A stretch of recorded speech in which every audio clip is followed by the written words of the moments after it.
You ever get a call so weird, so completely out of left field, that you check if someone's pranking you? That was me on a Tuesday at 11:43 a.m., sitting in my tiny apartment's kitchen, halfway through a bowl of microwave noodles, when my phone rang. The number was weird. Out of state. "Hello, is this Nathan Reynolds?" the voice asked, all business. "Speaking. This is Tracy from Silver Oak Mortgage Servicing. We're calling about the delinquent balance on your mortgage. We've mailed several notices." "Hold on, what mortgage?" Tracy didn't even skip a beat. "The one associated with the property at 412 Lavender Drive. Your name is listed as primary borrower. Current outstanding balance is $523,117.83. I laughed. Out loud. I had to. "Lady, I rent a 600-square-foot apartment, and my bed is on the floor. I don't even own a couch, let alone a $500,000 house." There was a pause. Then she asked for my birthdate. My SSN. She confirmed everything. And it matched. The loan was in my name. I felt the blood drain from my face. My hands actually went cold. You know that feeling when you're about to get hit with something big and your brain starts going, "No, no, no, no." Yeah. Turns out, a year and a half earlier, someone had taken out a mortgage using my identity. With a cosigner. My credit report had been flawless. I'd always been proud of that.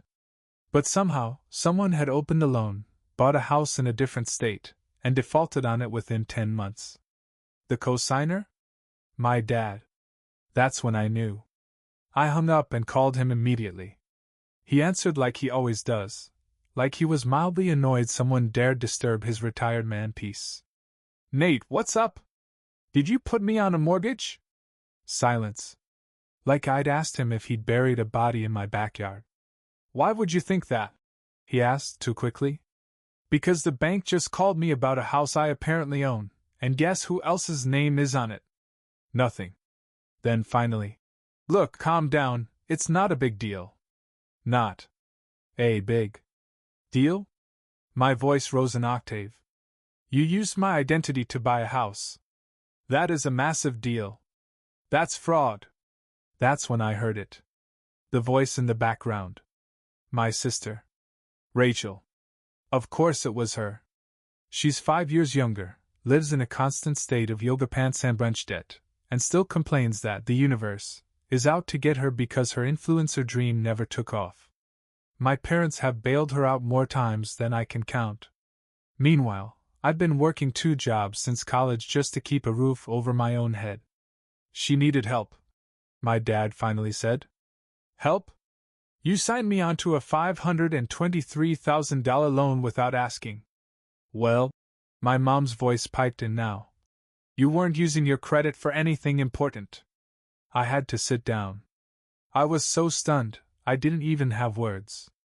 I found out later that they'd used an old power of attorney form, one I'd signed years ago when I was 18, so my dad could help with a student loan appeal, and used that to ram through the paperwork. Somehow, the mortgage company missed all the red flags. And my credit? Ruined. When I pulled my report, it was a disaster zone. Late payments. Collections notices. A foreclosure in process. And me? I was about to get sued for a house I never set foot in. I sent a cease and desist to the mortgage company. Froze my credit. Filed an identity theft report with the FTC. But it wasn't enough. The bank still had my name and signature on the loan. The one my own parents forged.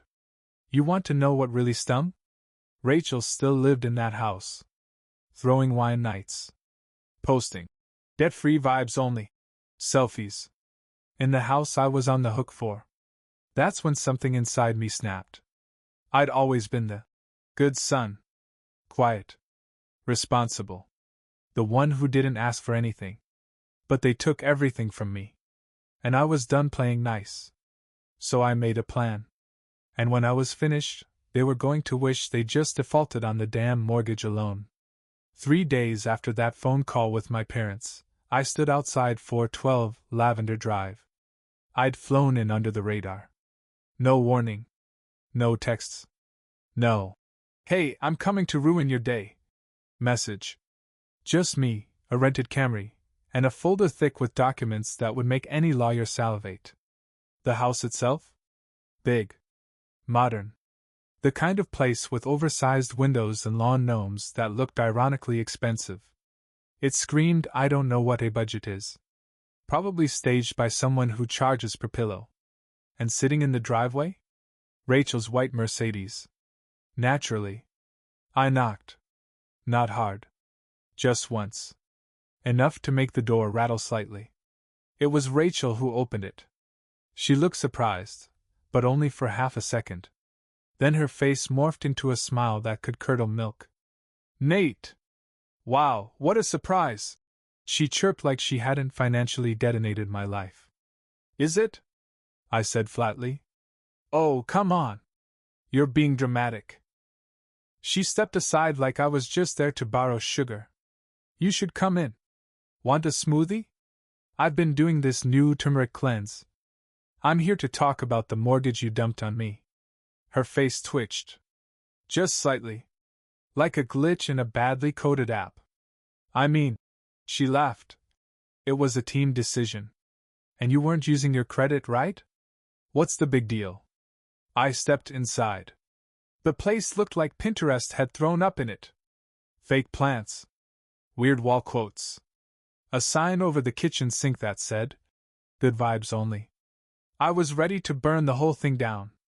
I reached into my bag and pulled out the thick manila folder. Rachel's eyes flicked to it, then back to me. What's that? Everything. Inside were copies of the forged documents. My notarized affidavit disavowing the mortgage. Evidence of the fraudulent use of power of attorney. Credit reports. Identity theft filings. And my favorite, a signed letter from an attorney. Not just any attorney. Mine. Because after that call from the bank, I called a friend from college. Jenna. She's a lawyer now. A damn good one. Specializes in identity theft and elder abuse cases. She owed me a favor.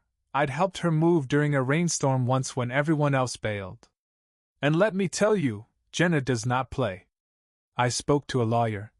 I said, voice steady. She says I have a solid case. Forgery. Fraud. Identity theft. Civil damages. Rachel paled. I continued calm but cold. So here's what's going to happen. You're going to refinance this mortgage. In your name. Fully. I'm going to be removed. Permanently. And you're going to pay every cent of the legal fees. Rachel blinked like I'd slapped her. I can't do that, she snapped. My credit's not even good enough to finance a gym membership. That's why we needed you. I cut her off. Needed? Rachel, you didn't ask. You stole. From your own brother. And our parents helped you. And that's when they walked in. Speak of the devils. My parents entered from the hallway. Apparently they'd heard everything. My mom's face was blotchy from crying. My dad? He just looked tired. Not guilty. Not apologetic. Just annoyed. Nate. My mom began. Can we please talk about this as a family? You had your chance, I said. Now you can talk to my attorney. You don't need to be so aggressive. My dad said, crossing his arms. This was a misunderstanding. Really? You used the power of attorney form I signed when I was 18, and used it to forge a signature on a $523,000 mortgage. That's not a misunderstanding. That's a felony. I raised you. My dad exploded. Put food on your table. Cool, I said. And now you're trying to bankrupt me so your daughter can live her Real Housewives fantasy. Thanks for the meal, by the way. Rachel looked like she was about to cry. You'd really let your sister go down for this? She whispered. I turned and stared her down. You let me get a foreclosure notice. You tanked my credit. You never even told me. You lived here like it was a damn vacation and didn't care that it was all under my name. And now you want sympathy? She sat down hard on her pristine white couch. And then, to really twist the knife, I pulled out the final piece of my folder. A printed copy of a letter I'd already sent to the bank. A formal notice requesting a full investigation into the loan's origination, with evidence of the forged documents, and a pending fraud complaint. The bank had 30 days to respond. And if they didn't, we'd go to court. Their faces dropped. My dad's mouth opened. Closed. Opened again. Then? Silence. That was the moment. The moment they realized I wasn't bluffing. That I wasn't their doormat anymore. That I wasn't going to quietly carry the debt while they lived their lives like nothing happened. I turned to leave. No smoothie then? Rachel said weakly behind me. I stopped at the door. Nope, I said. But I'll take the house. You know. Since it's technically mine. Then I walked out and closed the door behind me. Next up? Jenna was filing a formal civil claim. And Rachel? She was about to find out what real foreclosure felt like. 3 days later, Rachel called me. Twice. I didn't answer. Then I got a text. Can we talk? The bank's doing some kind of audit. I don't know what you told them, but you need to stop. I smiled. Because that audit was just getting started. See, Jenna had a friend, Alicia, who worked in internal compliance for Silver Oak. The same mortgage servicer that was now neck-deep in my fraud claim. Alicia agreed to review the original loan file. Not as a favor, but because what I'd sent looked suspicious enough to warrant a red flag inside the company. And guess what? It turned out the notary stamp on my forged signature belonged to a woman who hadn't worked in real estate in 6 years. She'd moved to Arizona and started a dog rescue. She even emailed Jenna a statement saying she hadn't notarized a damn thing in over half a decade. That was strike one. Strike two? The income verification document attached to my application. It said I worked as a senior software engineer making $147,000 a year. I've never made more than $63,000. And I'm in logistics. Not tech. That piece of fiction was printed on fake letterhead from a non-existent company. Strike 3? Rachel's bank statements. Jenna subpoenaed them as part of our civil case. And what they showed was glorious. For starters, Rachel wasn't just broke. She was hemorrhaging money on nonsense. Personal trainers. Spiritual consulting. A $7,000 retreat called Vibrate Your Higher Self into Wealth. Even better? She never made a single payment toward the mortgage. Every payment, until they stopped, had come from my parents' account. Which meant they took out the loan in my name, using fake income, never told me, and then paid it themselves until they couldn't anymore. And once they ran out of money, they let it default. Let it sit. Let me take the fall. I was livid all over again. Jenna filed for a temporary injunction to pause foreclosure proceedings while the fraud case played out. And when the bank realized they might be on the hook for approving a loan based on forged documents and a dead notary, they cooperated fast. That's when the real fun started.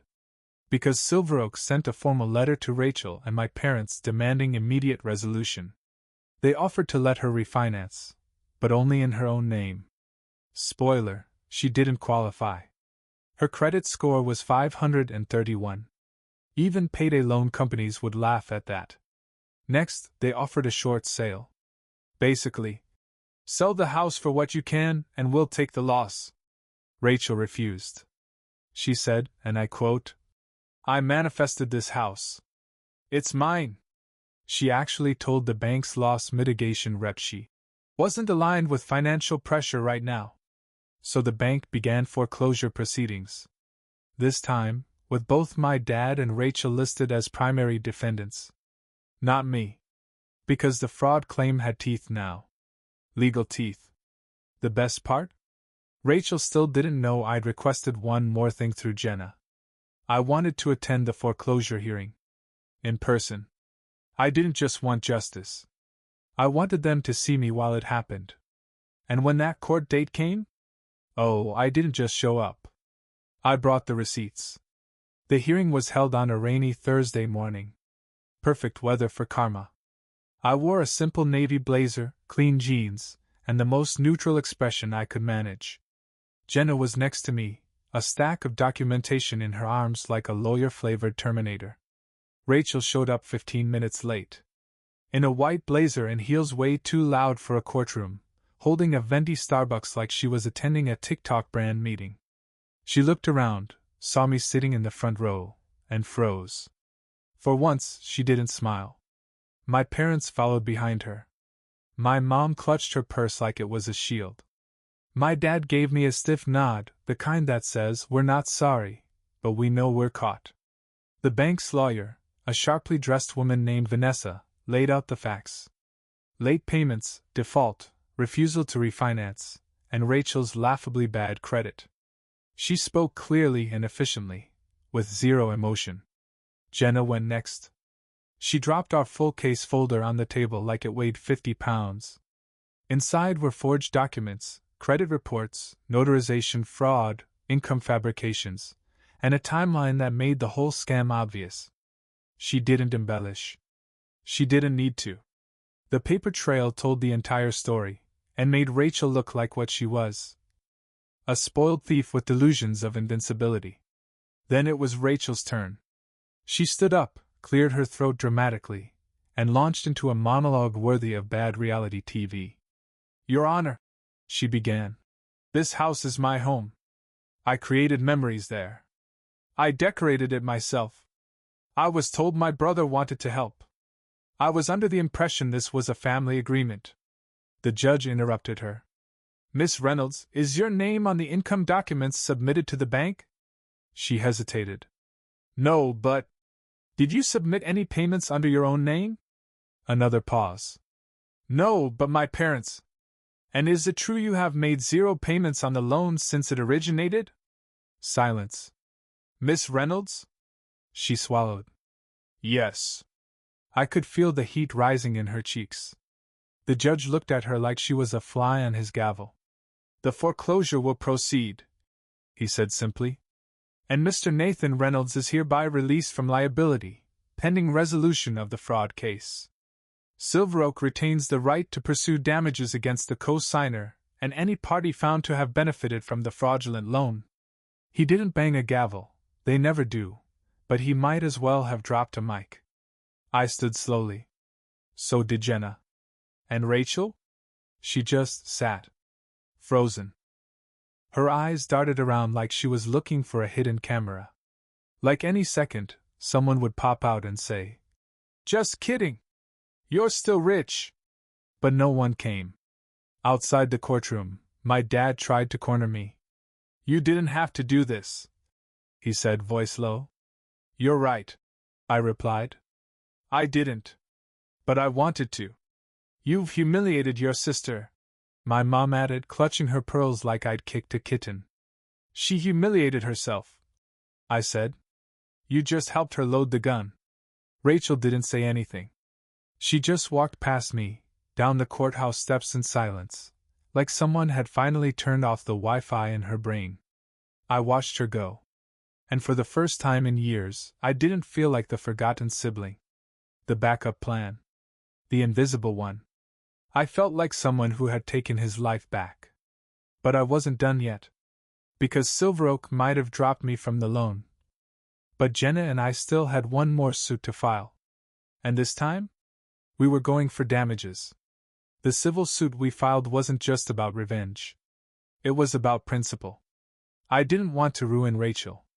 I wanted to define a boundary she could never cross again.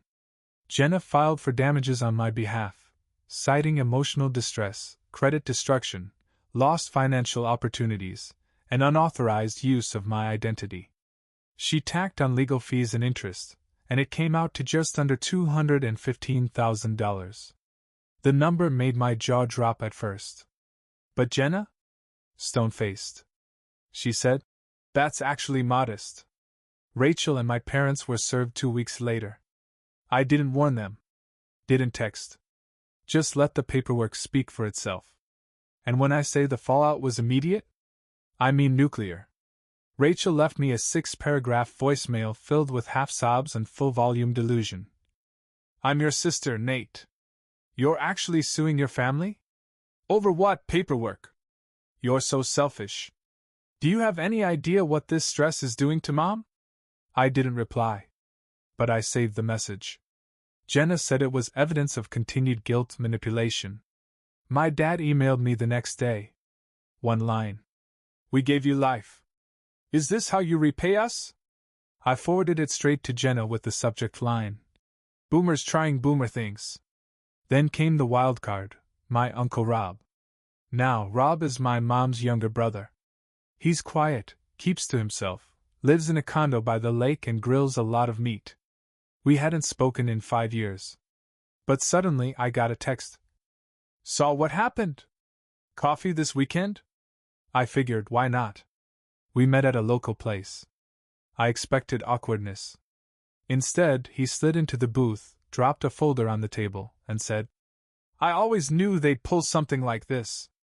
You're not the first.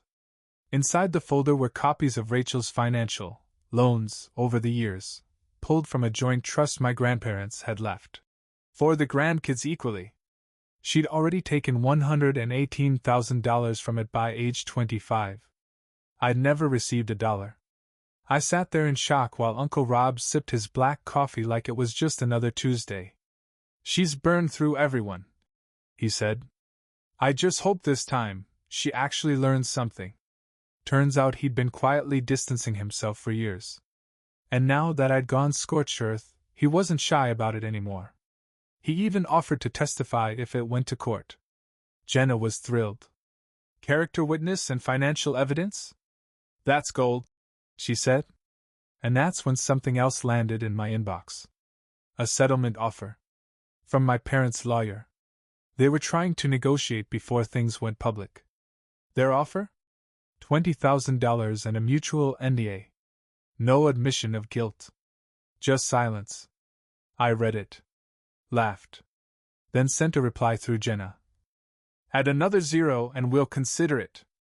And you know what? We didn't wait long for their answer. Because next came something I didn't expect.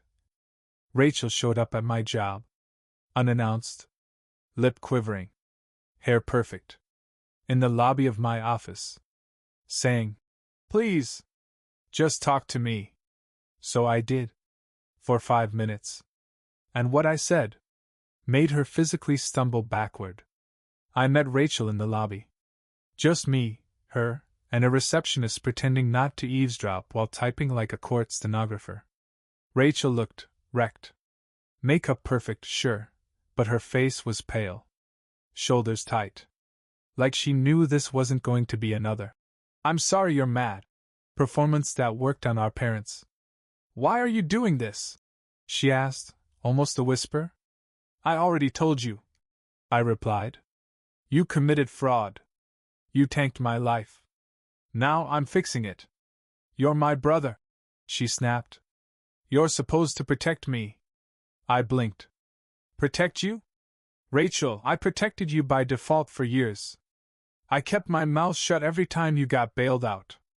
I stood by while Mom and Dad gave you handouts and told me to be the strong one. I protected you when I paid for my own college while you blew $6,000 on a crystal retreat. She looked down. I wasn't done. You used me. You stole from me. You ruined my credit. And you never even said sorry.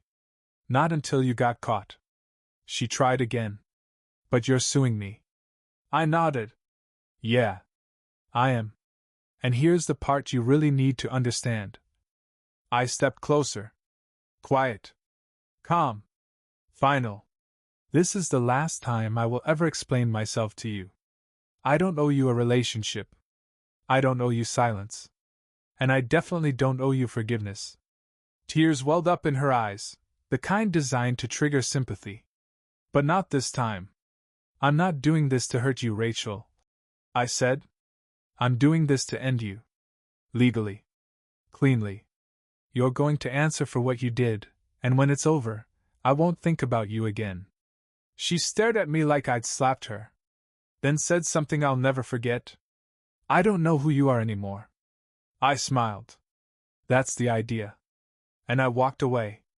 Back upstairs. Back to work.